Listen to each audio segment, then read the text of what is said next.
the side. Guys, what can happen if you be lazy and don't put the frame and try to do the sweep without the frame? Sit your hip. I'm gonna do this position in the different version, like many people do, and they do wrong. They control the back, they put the hook. What this guy do? He grab my pants on the outside. Yes, keep flare your elbow. Now when I kick, he's gonna step the leg over and go to the mount. Oh yeah! Do you know who is famous doing that? Roger Gracie. He mounted everybody because people made this mistake. So, I'm gonna be in this position. I wanna frame. And what is the ideal is have my forearm under his neck, right? Making this guy uncomfortable. I wanna get this gable grip, shrimp out, place my hook. Now watch. I want to raise my elbow up, and just like a steering wheel over here, I'm going to make a turn. And now my hook is going to do a very little work. Come up, boom, on top, okay? Make sure, guys, to apply the right pressure on the frame. As I said, if you don't have the frame and you try to do the sweep with the hook, you're going to be vulnerable to the mount.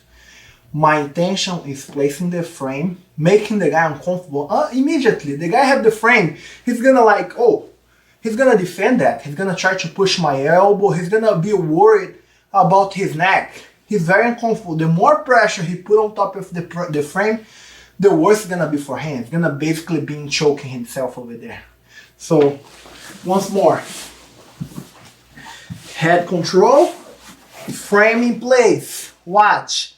Forearm under his neck, gable grip, and look, squeeze the guy's shoulder, and now raise my elbow, shrimp out, put a stick hook over here. Now I want to lift and do a steering wheel motion with my arms, elbow up, and this grip down. Once more, different angle. He's going, head control. I have my frame over here. I got a gable grip. I flip the shoulder down. I make sure to raise my elbow, to connect my hook, to do a steering wheel over here. Start raising my hook, open my other leg to the side, follow, end up over here in the quarter half guard. Okay guys, we're gonna be working counter attack for the reverse crossface. How the reverse crossface is accomplished? He's defending my waist tight position. So I'm gonna go for the waist tight position. Knee shield in place, hand in the collar. This way I have a good shield for going for the waist tight. But he's gonna counter that. When I'm going to the waist tight, he's gonna switch his grip and drop his weight on top of me. Alright, the technique that I'm gonna accomplish, guys, it can be done with two grips. One, my grip on the knee, and the grip on the waist. Why I have those two? If I go in with someone that have a very good submission like a Kimura, I'm gonna avoid this grip on the knee, right? I rather have the grip on the belt. If the guy is not a Kimura guy, I will grab the knee. With the knee, you feel a little bit more control to not give the mount to the guy, right? When you control the knee. When you have the waist, in the other hand, you have a better control of the hip and you save for a Kimura submission. So you can accomplish this movement in these two grips. Okay, I'm gonna show both ways. First one, grip the knee, keep your elbow close to avoid the guy's wrapping your arm. I want to place my hook under his thigh. Make sure to make a stick hook. Don't make a lazy hook because this way it's hard to lift and easy to the guy counter. So I'm pulling the knee, placing my hook.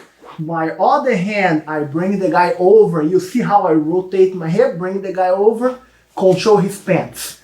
Now watch. I want to elevate the guy and push this leg in between my legs. I want to elevate the guy, push the leg in between my legs, and now watch. I have his back. Okay? So, what is the movement, guys? I lift the guy halfway, The leg on the bottom, I want to push in between my legs, and then I'm gonna end up in the back control. Okay? So, I go to the underhook, hit switch, I control the knee, place my hook, I want to bring the guy to the center, keep the hook tight, lift, bring the guy to the center, now watch, elevate, push the leg, now I start running to the guy's back, okay? So, make sure guys, to lift the guy high enough for you have space to push the leg. If you don't lift the guy high, you're gonna have troubles to push the leg through it, okay? So, I'm gonna go over there, counter, right, reverse cross face. I'm gonna get my grip, I'm gonna place my hook, bring the guy to the side in case I can't reach the pants. Look, my arm's stuck, I can't grab the pants. Bring the guy over. Boom, you find the pants. Now lift the guy up and push the leg in between of your legs. Now, go to the guy's back. Okay, now I'm gonna show the same position, guys, with a different grip around the waist, okay? It's exactly the same position, but now I'm just a little bit safer for Kimura attacks, okay? So, I'm gonna have the reverse cross face. My hand cannot reach the other side. What I do, remember guys, always switch the lock. Bring the guy over, okay? Put the hook. Now I'm gonna lift, push the leg in, and watch. Go around, take it back. Then I counter. Okay? I get the grip tight to the waist, okay? I place my hook, I bring the guy over, I'm gonna lift, push the leg, and now watch. Escape my hip, and take the back.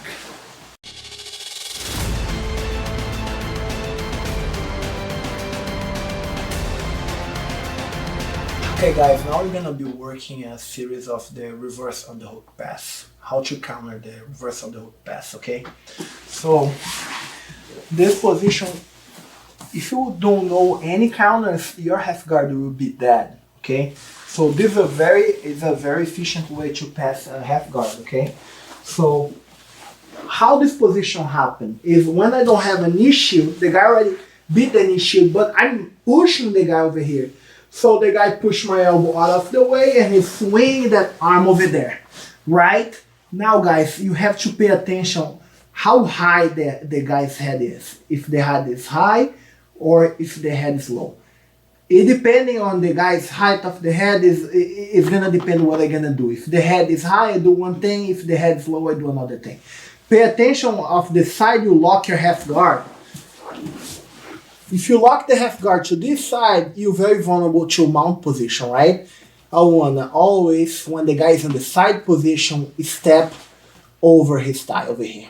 And squeeze my knees together. You don't even need to lock. Just squeeze together. His head is too high. What I'm gonna do? My hand is gonna go around his neck. And I'm gonna meet my other hand with this grip over here. Okay? 8 fingers grip. This grip over here. 1, 2.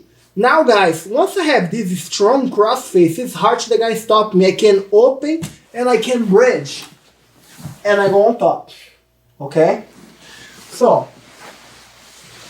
look. Remember, you're here in this position. You want to switch your lock. Squeeze your knees together. Bring this hand around his neck. Do a 8 fingers grip over here, this position, right? Because this one I can go very far. If I do a gable grip, sometimes I'm not gonna reach if the guy's a bigger guy. This grip, I always gonna reach. Once I reach, I'm gonna adjust tight, pulling the guy to the side. Now I can open over here, squeeze my knees together, bridge, and pull the grip at the same time. Okay, this is another angle over here from the front.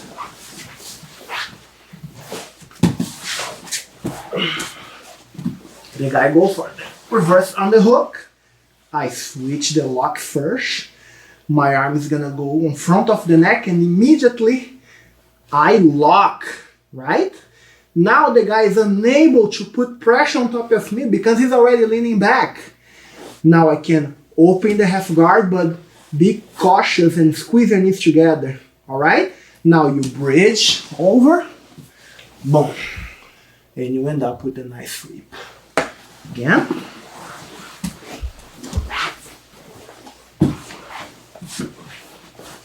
Here, the guy go for that position, he's swinging, boom, switch the lock, okay, arm in front of the face, control the other hand nice and tight, close your elbows, open, squeeze your knees together, pull and bridge.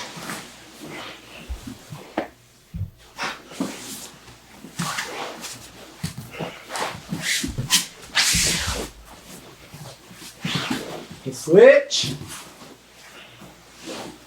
Switch the lock first, cross face, bridge.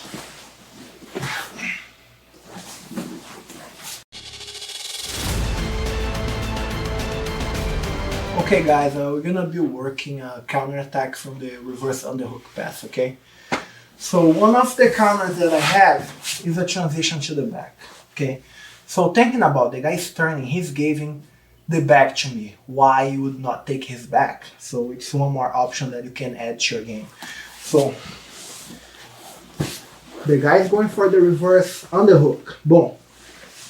The key point is keeping his hip low. I don't want to let the guy keep the hip high. So my elbow is gonna be here, pushing the guy's hip down. I want to switch the side of my half guard. So instead of closing to the outside, I want to step the outside leg in, right? I want to control the guy's belt, open my arm to the side. I come up in this angle over here. I have to open my arm to be able to come up. If I try to come up over here, that's gonna take a lot of energy. I have to open, now I come up. Now I'm gonna do a technical stand. I wanna use my hook on the bottom to lift his leg, pull my leg out, and now guys, I drag the guy to the side.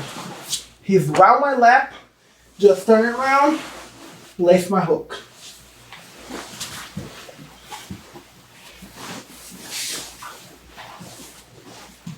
So, you can see this coming guys. The guy is going over there. Look, elbow shielding the hip, okay?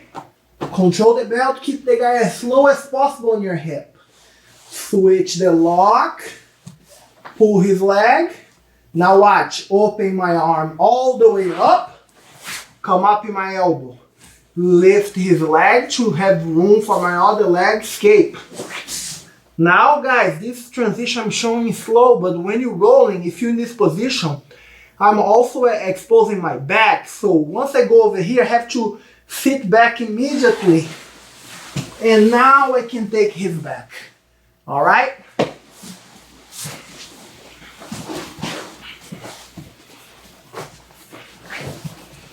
Boom, he changed. Elbow over here, guys. Pushing the hip down, gripping the belt. I want to switch my lock. Make sure when you switch the lock, use your heel. Look on his calf. Lift. Open your elbow, come up. Why I lift, guys? To have room to pull my